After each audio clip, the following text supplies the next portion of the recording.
আপনাদের সাথে শেয়ার করছি তারাপীঠের একটা ধামাকাদার ব্লগ। তো আপনারা তো আমাকে চেনেনই, যারা চেনেন না তাদের জন্য বলি, হেই গাইস, আমি হলাম Shukla bitter from West Bengal. আপনারা সকলেই জানেন আমি কয়েকদিন আগে গিয়েছিলাম তারাপীঠ পুজো দিতে। তো ওখানে গিয়ে আমরা কী করেছি সেই সব কিছু আপনাদের সাথে শেয়ার করতে চলে এসেছি। তো দেখুন, সুন্দর একটা আকাশের পরিবেশ দেখতে দেখতে আমরা পৌঁছে গেছি তারাপীঠে। আর তারাপীঠ ঢোকার পথে এই গেটটা পড়ে। তো আপনারা সবাই জানেন, সবাই গেছেন, তাও আমি শেয়ার করলাম যদি কেউ না গিয়ে থাকেন তাদের জন্য। আর দেখুন আকাশটা কত সুন্দর ছিল, সত্যিই দারুণ লাগছিল, পরিবেশটা খুব সুন্দর লাগছিল। আসলে ওয়েদারটাই ছিল এমন, খুব সুন্দর লাগছিল। তো সুন্দর প্রাকৃতিক পরিবেশ দেখতে দেখতে আমরা চলে যাচ্ছি হোটেলের দিকে। আর দেখুন ঢোকার আগেই কত সুন্দর সুন্দর মন্দির পড়ছে। তো এবার আমরা হোটেলের দিকে চলে যাচ্ছি। এই যে এটাই ছিল আমাদের হোটেল, এই হোটেলটার নাম ছিল পার্বতী। তো আমরা যখনই যাই বেশিরভাগ এটাতেই থাকি, কারণ এই হোটেলটা হচ্ছে একটু ফাঁকা ফাঁকার মধ্যে। আর মন্দিরের কাছের হোটেলগুলো একটু গ্যাঞ্জাম বেশি হয়, তাই অতটা ভিড়ের মধ্যে থাকতে আমাদের খুব একটা ভালো লাগে না, তাই আমরা এই হোটেলটাই বেশিরভাগ চয়েস করি। তো চলুন আমরা আপনাদেরকে হোটেলের ভিতরটা গিয়ে দেখাই। এই যে দেখুন, ওর পাপা আর আমার মেয়ে চলে গেছে রিসেপশনে কথা বলতে। তো আমাদের রুম আগে থেকেই সিলেক্ট করা ছিল, মানে আমরা সিলেক্ট করে গেছিলাম যে ওই রুমটাই আমরা নেব। তো এখন চলে এসেছি আমরা রুমে। তো দেখে নিন রুমের ভিতরটা কীরকম। অনেকেই দেখেছেন, কারণ আমি একটা শর্ট ভিডিও পোস্ট করেছিলাম, সেখানে তো অনেকেই দেখে নিয়েছেন, তাও একবার শেয়ার করছি লগের মধ্যে। তো এটাই ছিল আমাদের রুম। তো রুমটা বেশ ভালোই ছিল, মোটামুটি পরিষ্কার পরিচ্ছন্নই ছিল।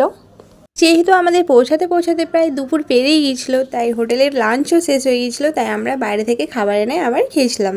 সেগুলো আপনাদের সাথে শেয়ার করা হয়নি।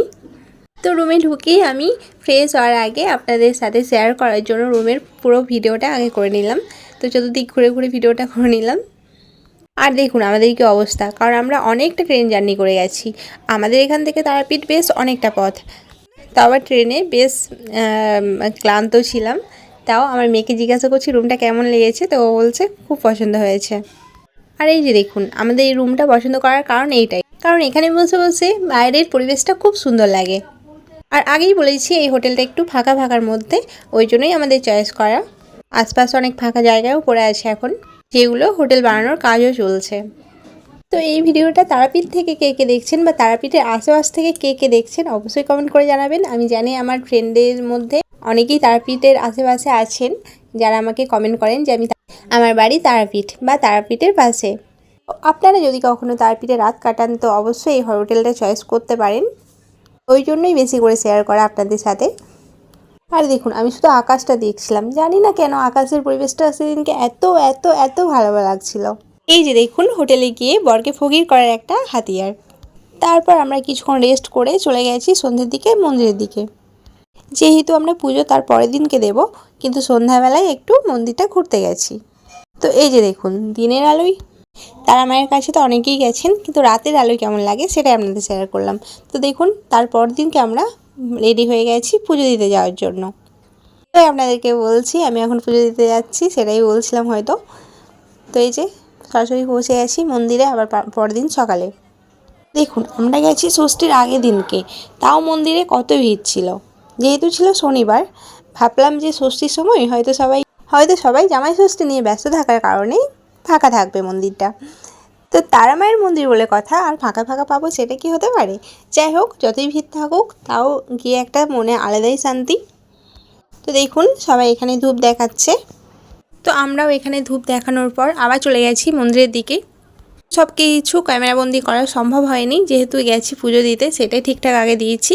তারপর এই যে পুজো দেওয়ার পর আমরা বেরিয়ে যাওয়ার পথে একটু ফটো তুলে নিলাম। তো এই যে দেখুন এখন আমরা বেরিয়ে যাচ্ছি মন্দির থেকে। বেরোনোর পরেও আপনাদের সাথে যতটা পেরেছি শেয়ার করেছি, ছিল তো তাই পুজো দেওয়ার ব্যাপারটা শেয়ার করা যায়নি। তো এখন আমরা চলে এসেছি শ্মশানের দিকে। তো এখানে কিছুক্ষণ ধূপ টুপ দেখানোর পর আমরা চলে যাচ্ছি আবার বাইরের দিকে। যেহেতু সেদিনকে আবার ব্যাক করব, তাই আমরা ওখানে টিফিনটা করে নিলাম। টিফিনে আমরা নিয়েছিলাম ধোসা আর পুরি। সত্যি ধোসাটা ছিল ভীষণ টেস্টি, আর পুরিটাও ছিল যথেষ্ট টেস্টি, কারণ আর তাছাড়া পুরি তো আমার সবসময় পছন্দের জিনিস, টেস্টি না হলেও আমার কাছে টেস্টি লাগে। তো এখন আমরা রুমে চলে এসেছি, এরপর ফ্রেশ হব, তারপর আবার বেরিয়ে যাব। সেটাই আপনাদেরকে বলছিলাম। তো ভিডিওটা কেমন লাগলো অবশ্যই জানাবেন। এতক্ষণ ধৈর্য সহকারে আমার ভিডিওটা দেখার জন্য সকলকে অসংখ্য অসংখ্য ধন্যবাদ। সবাই খুব ভালো থাকবেন, সুস্থ থাকবেন। এখন আমরা ট্রেন ধরতে যাচ্ছি, তো এখনকার মতো টাটা। দেখা হবে নেক্সট কোনো ভিডিওতে। ততক্ষণ সবাই সুস্থ থাকবেন।